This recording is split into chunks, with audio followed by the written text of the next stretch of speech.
அனைவருக்கும் வணக்கம்பா. தமிழச்சி அனுசூயா கற்பது தமிழிலிருந்து. பல்சுவை மாதிரி வினாத்தாள் தொகுப்பு 5 பார்த்து வருகின்றோம். அதன்படி இன்றைக்கு 3வது வினாத்தாள் காண இருக்கின்றோம்ப்பா. வாங்க வினாத்தாளிற்குள் செல்லலாம்.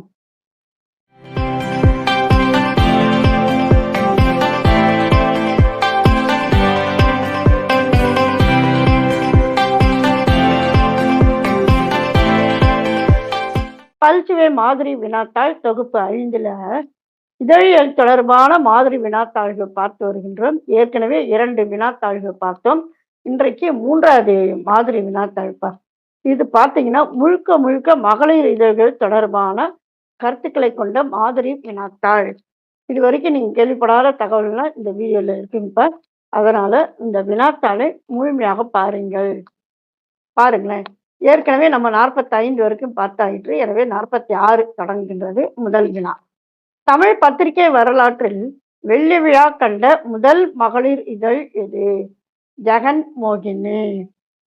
உதயதாரிகையின் பத்திரிகை ஆசிரியர் சதாசிவ பிள்ளை எழுதியிருக்கின்ற இந்த நூலின் பெயர் என்ன? இல்லற நொண்டி. அதாவது திருமணமான பெண்டீர் வீட்டுக்குள்ள இருக்கும் பொழுது அவர்களுக்கு என்னென்ன செய்யலாம் செய்யக்கூடாது அப்படிங்கிறத விட இவற்றையெல்லாம் செய்து சாதித்து வெளியில வரணும் அப்படிங்கிற மாதிரி இந்த இதுல அழகா சொல்லியிருப்பாருப்பா சதாசிவ பிள்ளை அவர்கள். சரிங்களா? அடுத்து இன்னொன்னுப்பா, எப்பயுமே பத்திரிகை ஆசிரியர்கள் வெறும் பத்திரிகையில எழுதுவது மட்டும் கிடையாது. அதாவது கட்டுரைகள் எழுதலாம், தலையங்கம் இந்த மாதிரி நிறைய எழுதலாம். இருந்தாலும் அவர்கள் தனியொரு நூலையும் படைப்பார்கள். அந்த மாதிரி ஒரு பட்டியலே தனியாக இருக்கின்றது. இப்ப அது ஒரு தனி பதிவு விடுகின்றேன், நாம் பார்த்து கொள்ளலாம். சரிங்களா? இப்ப அடுத்த வினா. மாரா இளங்கோவன், மாசு சம்பந்தன், ஆமா சாமி உள்ளிட்ட இதழியல் வரலாற்று ஆசிரியர்கள் எவரும் தமது நூலில் குறிப்பிடாத பெண்களுக்கான இதழ் எது என்று கூறப்படுகிறது? ஸ்ரீ தர்மம். இது என்ன அப்படின்னு சொல்லி சொன்னோம்னாக்க முழுக்க முழுக்க பெண்களுக்குரிய உரிமையை பற்றி பேசப்படுகின்ற நூல். சட்டத்திட்டம் குறித்து முதலானவற்றையெல்லாம் எடுத்து கூறுகின்ற பத்திரிகை தான் இந்த ஸ்ரீ தர்மம் என்பது. சரிங்களா? நம் தமிழ்நாட்டு சகோதரிகளின் அபிவிருத்தியே முக்கிய காரணமாகும். மற்ற விஷயங்களை பொதுவாகவும் உத்தேசித்து இத்தமிழ் மாத பத்திரிகையை வெளியிட முன் வந்திருக்கிறேன். அவசியமான சகல விஷயங்களும் இதில் அடங்கி இருக்கும் என்ற காரணம் பற்றி இதற்கு இந்த பெயரிடலாயிற்று என்று இதழின் ஆசிரியர் வி பாலம்மாள் கூறுகின்றார். அந்த இதழின் பெயர் என்ன? சிந்தாமணி. மாதர் இந்திய சங்கம், அதாவது உமன் இந்தியன் அசோசியேஷன் இந்தியாவில் எப்பொழுது தொடங்கப்பட்டது? மே 8, 1917 தொடங்கப்பட்டது. திருமதி பாரதி ஜனராஜ தாசர் என்பவர் தொடங்கினார். சென்னை அடையாறுல தொடங்கினார்ப்பா. இன்னொரு விஷயம் நல்லா கவனிங்க. மாதர் இந்திய சங்கம் என்றாலும் ஒண்ணுதான், இந்திய மாதர் சங்கம் என்றாலும் ஒண்ணுதாங்கப்பா. சரிங்களா? நம்ம தேர்வுல மாதர் இந்திய சங்கமும் அல்ல இந்திய மாதர் சங்கமும் கேட்டாங்கன்னா பார்த்துக்கோங்க, இதே கருத்து தான். சரிங்களா? வேற மாதர் சங்கம் ஒண்ணு இருக்கு, அது என்னன்றதை இப்ப அடுத்து வருகின்ற வினாக்களில் நாம் காண்போம். அடுத்த வினா பொறுத்துக. அமிர்தவசனி, விவேகபோதினி, யுகனபோதினி, ஸ்ரீ தர்மம். இது பெண்கள் துவங்கிய முதல் மகளிர் இதழ், பெண்களின் கல்வி மற்றும் நல்லொழுக்கம், பெண்கள் எழுதிய சிறுகதைகள் கட்டுரைகள், பெண்களுக்கான உரிமைகள் மற்றும் சமூகம் சார்ந்த இதழ். இப்ப விடை பார்ப்போம். அமிர்தவசனி பெண்கள் துவங்கிய முதல் மகளிர் இதழினுடைய பெயர் தான் அமிர்தவசனி. விவேகபோதினி பெண்களின் கல்வி மற்றும் நல்லொழுக்கத்தை பற்றி கூறுகின்ற இதழாக அது இருந்தது. சுகுணபோதினி பெண்கள் எழுதிய சிறுகதைகள் கட்டுரைகள் முதலானவற்றையெல்லாம் அது வெளியிட்டது. ஸ்ரீ தர்மம், ஸ்ரீனா பெண்கள் அர்த்தம், தர்மம்னாக்கு நடுநிலைமை, நல்லது, அந்த மாதிரியான கருத்துக்கள் கொண்டது. இப்போ உரிமைகள் மற்றும் சமூகம் சார்ந்த கருத்துக்களை அது எடுத்து கூறியது. இந்தியாவில் பெண்களுக்கு சட்டப்படி ஓட்டு உரிமை கிடைத்த ஆண்டு 1920.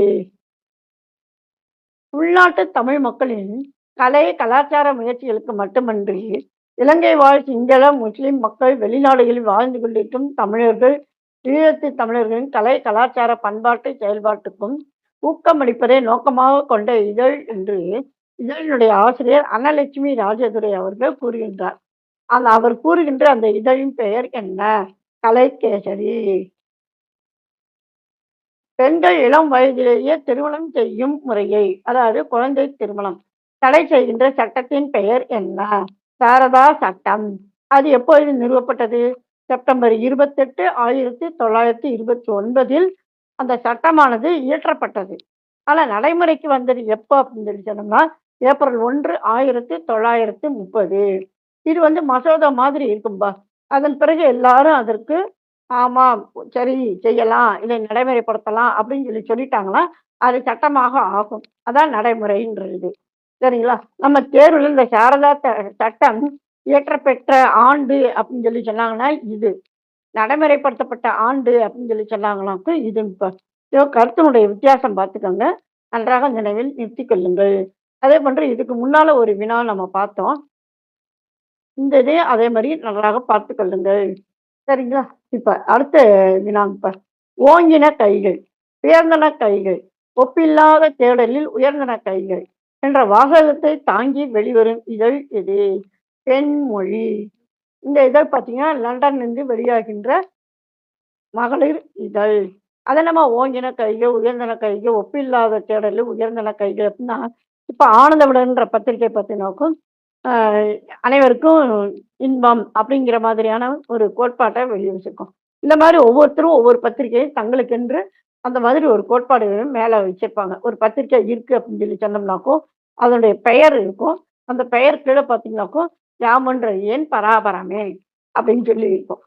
அந்த மாதிரி வைத்திருக்கிற பெயர் தான் வாசகத்தை தாங்கி வருகின்ற இதழ்ன்னு சொல்லுவாங்க. சரிங்களா? அடுத்ததாக சுகுணபோதினி, ஸ்ரீதர்மம், ஜெகன்மோகினி, சிந்தாமணி, மாதர் மறுமணம், மங்கை, மங்கையர் மலர், ராஜ்யம், பெண்மணி. இந்த இதழ்கள்லாம் பார்த்தீங்கன்னாக்கா, எந்த ஆண்டு வெளிவந்தது அப்படிங்கிறத நம்ம பொருத்தணும். 1883, 1917, 23, 24, 36, 45, 94, 86, 96. சரிங்களா? இப்ப இந்த இதழ்கள்லாம் இந்த வருடங்களோட நம்ம பொருத்தலாம். சுகுணபோதினி 1883, ஸ்ரீதர்மம் 1917, ஜெகன்மோகினி 23, சிந்தாமணி 24, மாதர் மறுமணம் 36, மங்கை 45, மங்கையர் மலர் 94, ராஜ்யம் 86, பெண்மணி 96. இந்த மாதர் மறுமணம் அப்படின்னு சொன்னோம்னாக்கும், அந்த பெண்கள் அவல நிலையை அடைந்த பிற்பாடு அவர்களுக்கு நடக்கின்ற அந்த சமூக நிகழ்வுகளை மறுத்து, அதே சமயம் அப்படிப்பட்ட பெண்களுக்கு ஆதரவு தெரிவித்து, அவர்களுக்கு நம்பிக்கை ஊட்டும் வகையில், அறிவு தெளிவு ஏற்படும் வகையிலான கட்டுரைகளையும் அதையும் இருப்பதே ஒரு நோக்கமாக கொண்டு இந்த இதழ் வெளிவந்திருங்கப்பா. சரிங்களா? அடுத்த வினாங்கப்பா. மாதர இந்திய சங்கத்தின் தலைவராக செயல்பட்டவர் யார்? அன்னிபெசன்ட் அம்மையார்.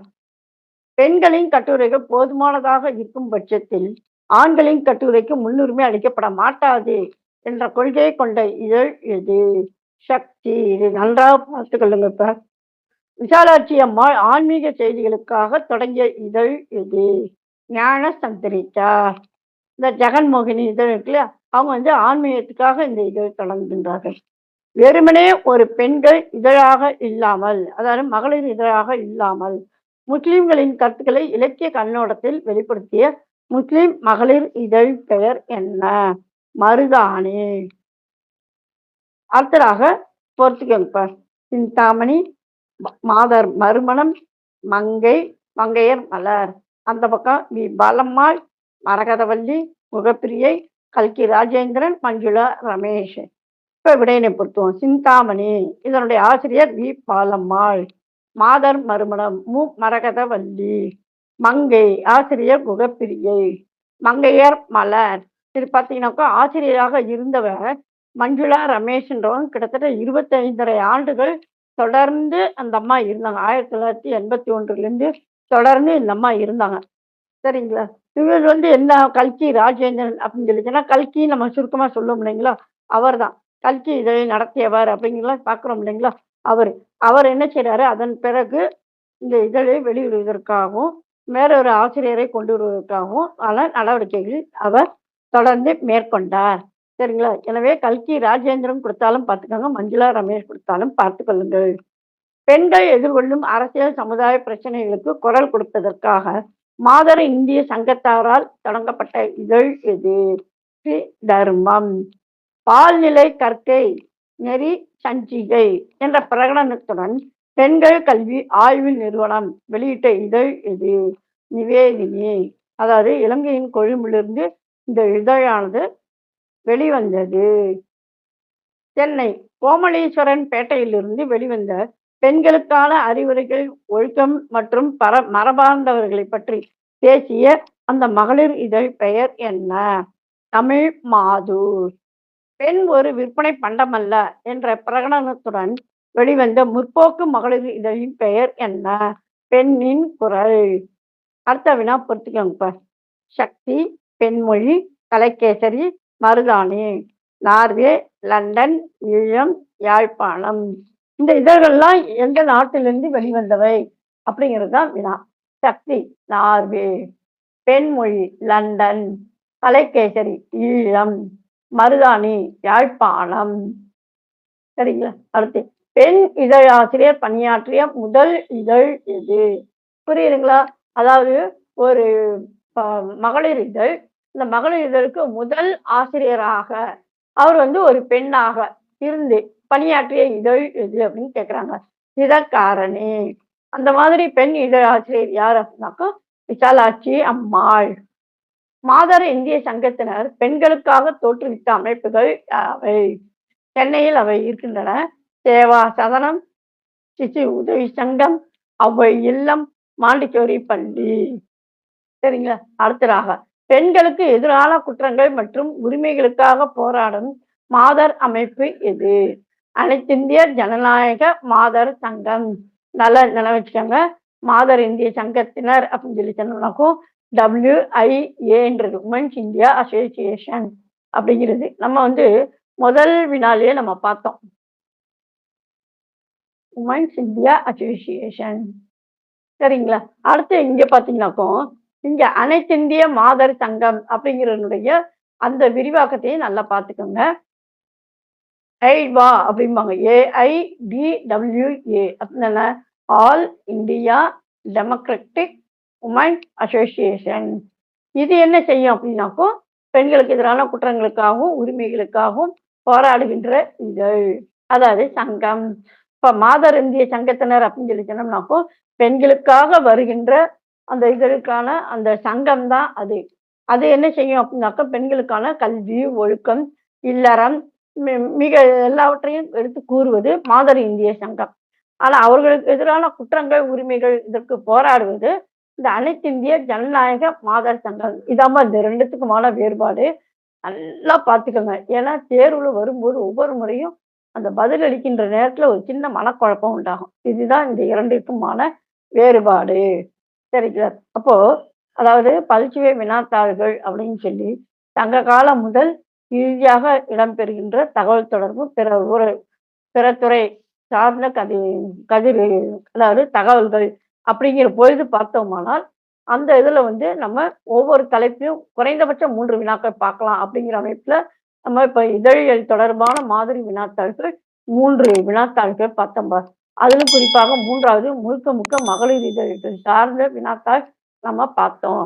சரிங்களா? இதே மாதிரியான இதழ்கள் தொடர்பானது தகவல் தொடர்பான பதிவுகள் இருக்கின்றன. அவற்றின் இணைப்புகளை இணைக்கின்றேன். இணைத்து படியுங்கள். சரிங்களாப்பா? மீண்டும் ஒரு புதிய பதிவில் சந்திப்போம். நன்றி, வணக்கம்.